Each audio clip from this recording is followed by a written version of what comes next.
Coming up, Cherokee fiddling.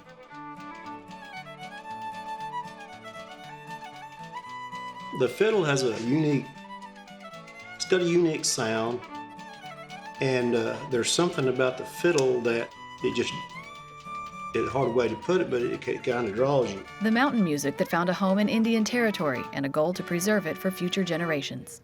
Plus, fueling the fire, the life of professional boxer Wes Nofire. You become a different person, you know. I change into someone totally different. Change into someone who's just ready to go to battle, ready to go to war. And cooking Kanuchi with elder Edith Knight, passing on Cherokee traditions through the food we eat.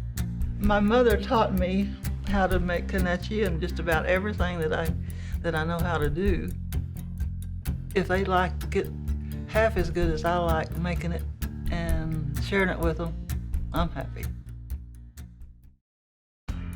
The Cherokees. A thriving American Indian tribe. Our history. Our culture. Our people.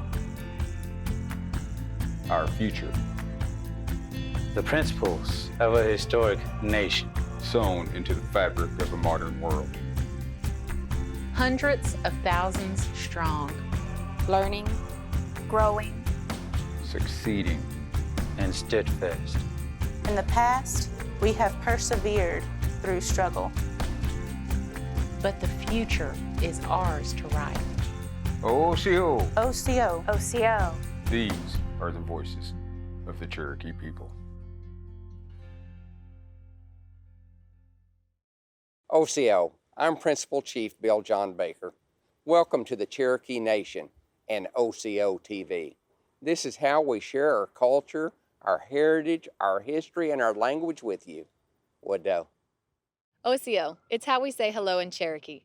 Today we visit an elder who teaches us how to make a traditional Cherokee dish. And we follow professional boxer Wes Nofire to Miami, Florida for his latest match.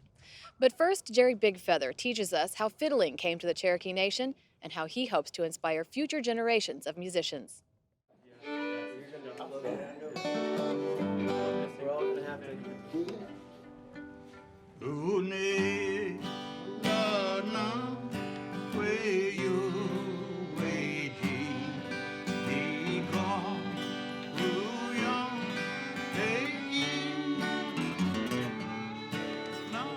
So we go kilo tasna jakino sela. To we then so here kilo juena so yanik look yo. Nanska dinitlias nikajane ha. Na here jidana. Non dinin hogistis unique luts. Nahen yan land on laskiska and so they had Tano Hika and got Stiska Jadi, not the Alaskisko. Fiddling has been a part of the Cherokee culture for many years. Different immigrants that come into America, they introduced fiddling music to the Cherokees. Well, the music all blended together to form, what people used to refer to as mountain music and Appalachians. And so then Cherokees came from the east down here to Oklahoma and brought some of the music with them. That was their form of entertainment, before days of electricity. And so they would have these square dances, they'd play all night. The fiddle has it's got a unique sound, and there's something about the fiddle that it's a hard way to put it, but it kind of draws you.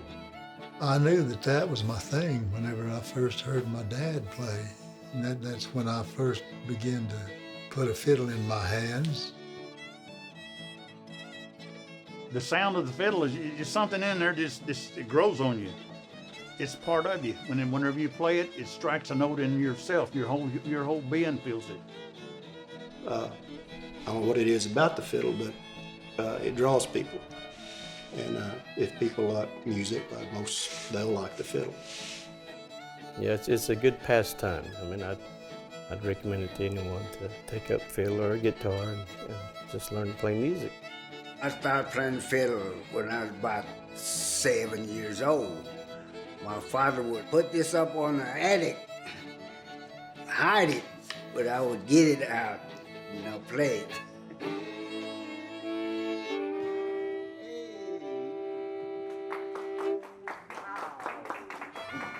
The biggest thing I get out of these is just jamming with people, you know, playing music over in the corner, and pretty soon you got 3 or 4 or 5 people, and here comes some more. Pretty soon you got a whole circle of people, and we're, you know, making some pretty good music sometimes. I'm the coordinator of Cherokee Nation National Holiday Fiddlers Contest. This year we had a pretty good crowd. I think we had about around 20 this year, which is quite a few. And we had probably the largest crowd of the fans that came as well, the listeners. It was a big event this year. When I'd go to fiddle contests or music festivals, you know, and I usually had this fiddle with me, well, I'd ask them for an autograph. Our dad was a fiddle player and a guitar player, and also our grandpa. So they both played fiddle. I guess it kind of runs in the family.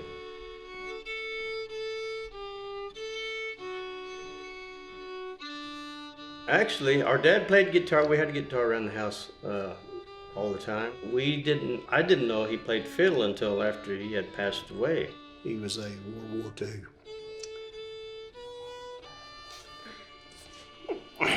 He was a World War II veteran, and he farmed. And so the first 3 kids came along. Well, he had some time, I guess. And then the next 3 came along, and that's probably about the time that he had to quit playing, because he was pretty busy by then. He farmed with a team of mules. And but we always had a guitar laying around. And I remember him late in the evening, he'd be sitting on the porch and he'd be playing. And that's my memories of nice job. Great memories. Let's open them up and let's look at them, okay? Okay, there's yours, Cross. Can you show us how you open I hope that the grandkids take it up, because they seem to be interested at this point, and they like fiddling around. Of course, their arms and fingers are a little too short, you know, to really make good clear notes. But you know, in time, kids will grow, and hopefully that they'll pick up on it. I've always loved music. I've always loved the people that played music. And that's Cherokee fiddling. That's what it means to me, is to be around other Cherokee fiddlers. Yeah, I told someone not long ago, I said, all those old timers are gone, you know, there's nobody to play with. So he looked at me and he said, I guess you all are the old timers now. So I said, well, you're probably right.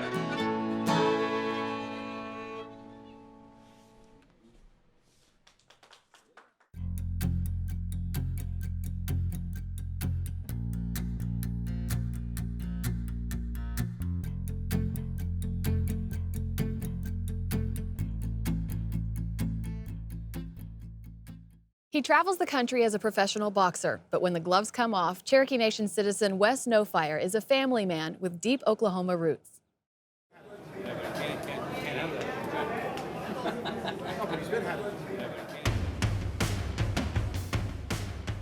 I've had 19 professional boxing matches, and 19 wins, 0 losses, and 15 knockouts. Most fighters start off with an amateur background. A lot of them have a big, long pedigree of fighting since they were 10, 12 years old. Afterwards, they try to go into the Olympics and they turn pro, and eventually you'll make your way up to the top of the ranks and you'll find out whether you have it or not. In my case, I didn't start boxing until I was 21. I've had a lot of blessings and a lot of good luck, and things happen for me along the way that's allowed me to get this far in my career. Something that I was able to do from the beginning was self-manage myself all the way up until where now I'm signed with Al Heyman, who happens to be one of the most powerful managers in the boxing game right now. My professional debut was in 2011, and it was at the Hard Rock in Tulsa, Oklahoma. Happened real quick. The moment the bell rung, I didn't even know I was even in the ring. Was the first minute, and then the last 30 seconds, ended up knocking the guy out in the first round. It's difficult at times, you know, you're away from your wife, you're away from your family. You just want to hurry up as fast as you can to get home. That's the best feeling as you can have, is when you're driving down the dirt road, you're finally like, I'm home, I get to relax, I get to forget about everything that was going on in camp. It's one of the most relaxing feelings you can have. It's nice to be able to come back in between fights where When I first turned professional, I wasn't able to do that, and it was really difficult at times just to be gone from family throughout the majority of the first part of my career. You know, my wife, she's super proud of me more than anything. You know, I know she's scared whenever I go in there and fight, but she has a lot of confidence, and without her, I couldn't do any of this. Early on was always the worst because I didn't get to go with him. You know, you're just sitting at home and biting your nails and waiting for a phone call. I think with each fight I get more comfortable, but with each new opponent, you know, you get more scared. You just know the next one's gonna be progressively harder, but we just say a lot of prayers, and I just, you know, this is his life and this is what he loves, and all I can do is be here to support him. She's my supporting factor. She's the person that gives me confidence whenever I sometimes don't believe in my own self. My dad is full-blood Cherokee. He grew up in Adair County, right outside of Stillwell. Me and my dad's very close. You know, I consider him one of my best friends. He'd come home from work, I'd come home from school, and we'd immediately go to the lake and start fishing. And so we've had conversations about everything. So I attribute almost everything of growing up to be the man that I am now is to my dad and all the influences he's had with decision makings through my whole entire life. Everyone's nervous in my family. My dad definitely is nervous. He's the kind of guy that will walk up and almost want to walk out of the rooms and just start pacing around when I start fighting. My mom, on the other hand, when she would come to my fights, she'd be trying to jump in the ring, yelling and screaming and getting excited about it. She passed away before I turned pro, so she wasn't around to see it, but she's always in my corner for every single fight. She's was, like I said, my #1 fan before she passed away, and she still is my #1 fan. She just cheers from somewhere else.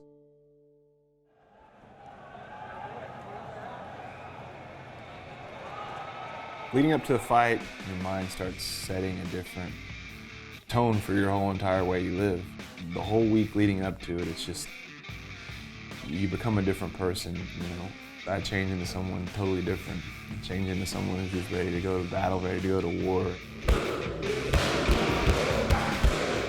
Whenever I get to go weigh in and I finally get to see my opponent face to face, that's whenever it's just, there's only one thing that's on my mind.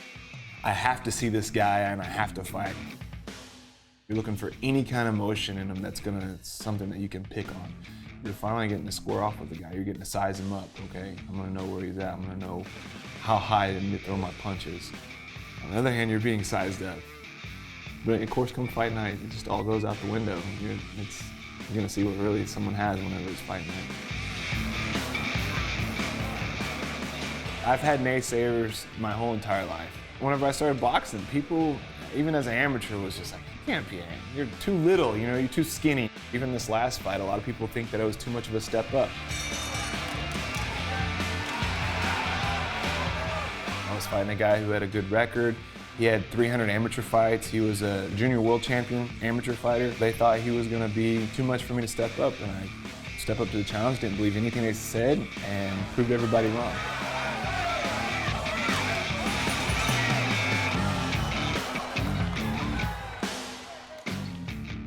I don't think too much about what I've accomplished. I guess I've just been blessed. Anybody else can go out there and do things. Anybody from any rural area has the opportunity, and it doesn't matter where you're from. As long as you have faith in yourself and you have a good support system around you, you can go accomplish anything.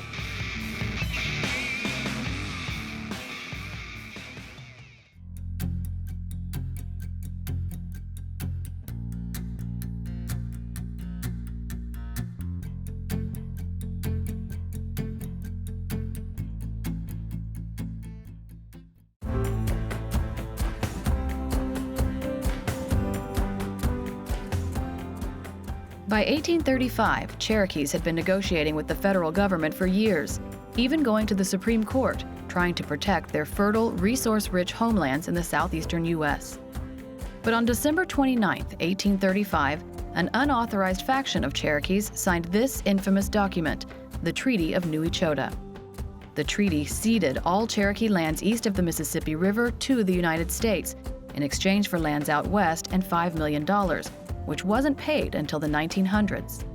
While the treaty was overwhelmingly protested by the majority of Cherokees, it was too late.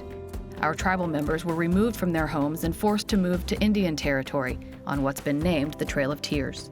3 years after the treaty was signed, on December 31st, 1838, President Martin Van Buren signed this document, the Cherokee Nation Land Patent. The patent provided the Cherokee Nation with the title to its new tribal lands, which totaled 13.5 million acres in what is now the state of Oklahoma. These two documents ultimately secured the Cherokee Nation the right to make and carry out laws as the Cherokees deemed necessary to govern and protect the people and property within their own country. They are still referenced today in legal proceedings.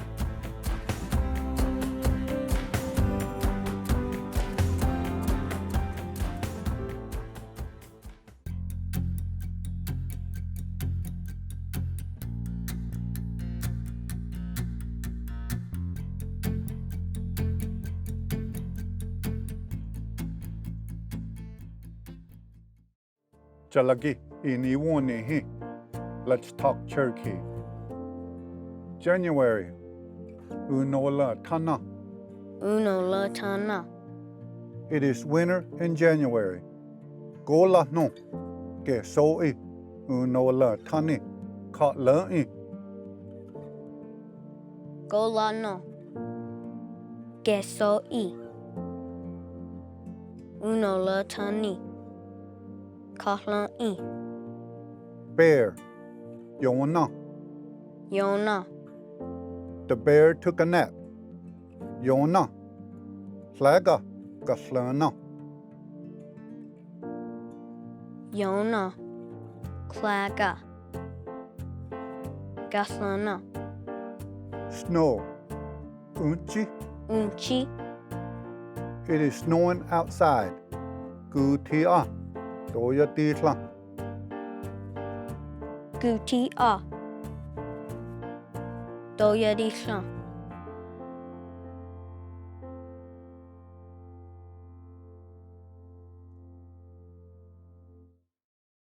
Edith Knight grew up in the heart of the Cherokee Nation, learning how to cook traditional Cherokee foods.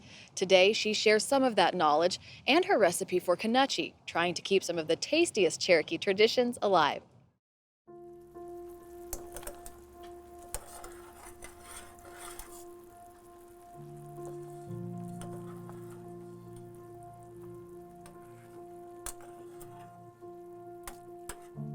My name is Edith Knight. I'm a Cherokee National Treasure. My craft was traditional clothing, but I'm also involved in food, traditional foods. I had three brothers and two sisters, and my dad was a full-blood, but my mama was Scotch-Irish. I went to school at Chalk Bluff, and of course had to walk to school, rain, sleet or snow, whatever. Some of the kids that went to school talked Cherokee, but the teachers didn't like for them to do that. They got in trouble if they talked Cherokee to each other while we're in grade school. So I did not learn to speak it. I knew who my husband was quite a while before we ever got together. When I was in high school, there was always some young men that would drive their cars around the block of the high school. So we'd be sitting out on the lawn waiting to go back into class. So we'd get to watching them drive their cars around the block. So I spied him, and I liked his car. So when we got together, he was, like I said, he was just bashful. But we got along. Our backgrounds were similar, so it made it all right. And I tell everybody, I chased him till he caught me. I guess we'll just hold each other up the rest of the years we've got together.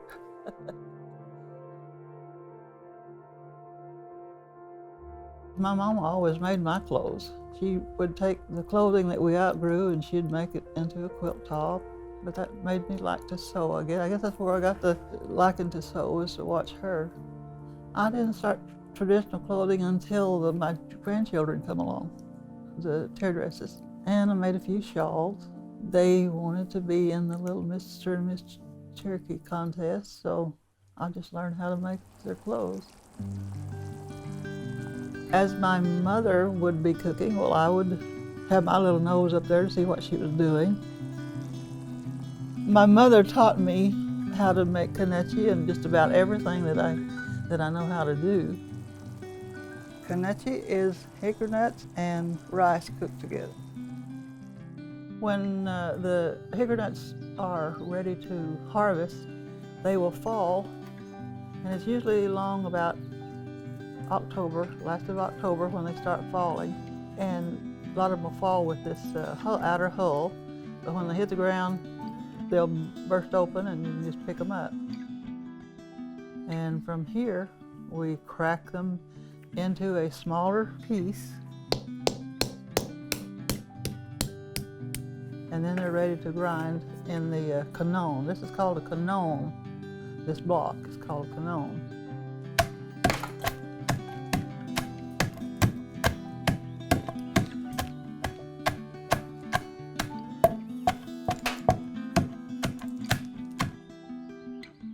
After the hickory nuts have been pounded, make it into a ball. You take that ball and then you break it up and drop it down into water boiling.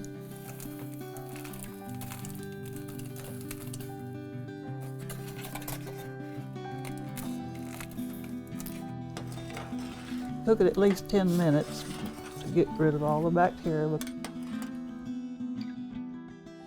And then after that's cooked, then I run it through a sieve to get rid of the larger hulls, and then I cook that again, until it's the juice will start to thicken a little bit, and then I run it through a strainer to get the rest of the hulls out. And then I take that, I call it slurry. It's just so liquid, and I add that to cooked rice and add sugar to it. And that's it.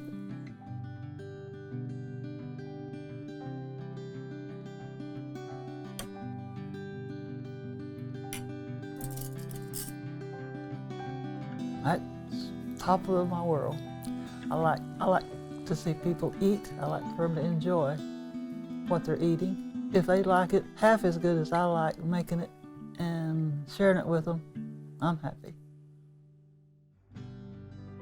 I guess what I would like for people to remember me is that I'd like to be thought of as a giving person, a loving person, and I guess that's about all I could ever want. Just remember that. Learn as much as you can about your history, because it's important to know who you are, where you come from, and I think it makes you a stronger person whenever you find out what all the Cherokees has had to go through. I think that's what us Cherokees are. We're strong. We're really stronger than what we think we are. And I like that.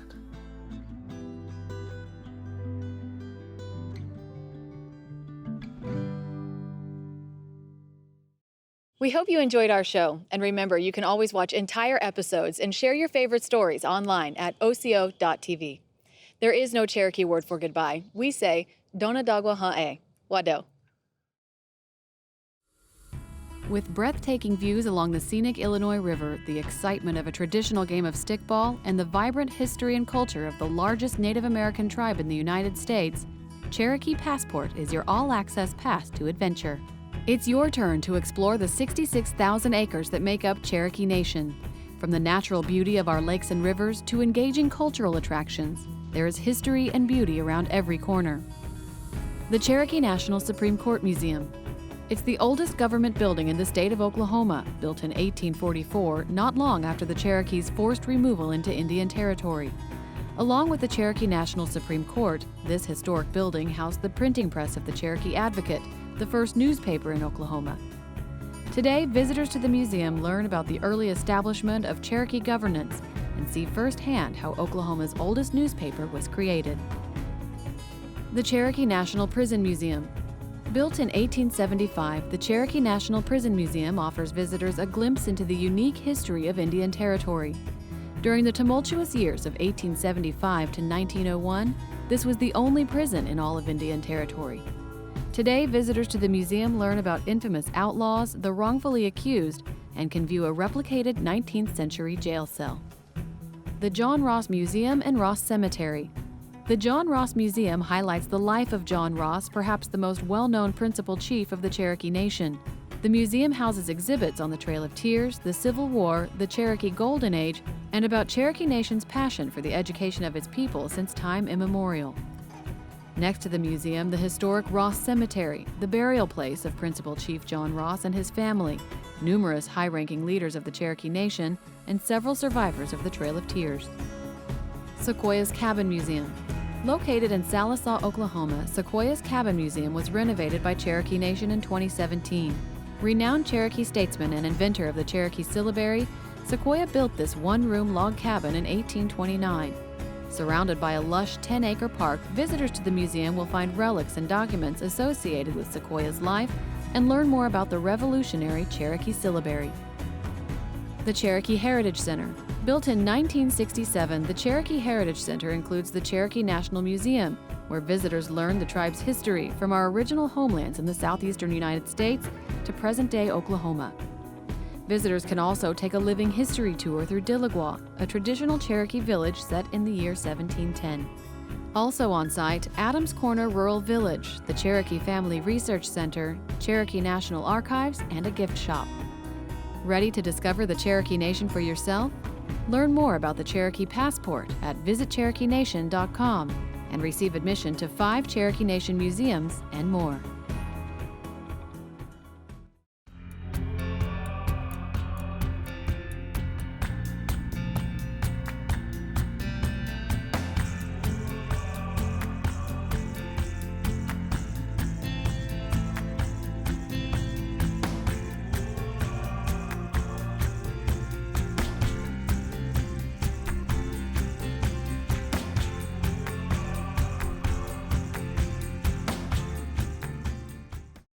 In the Cherokee Nation, news happens every day.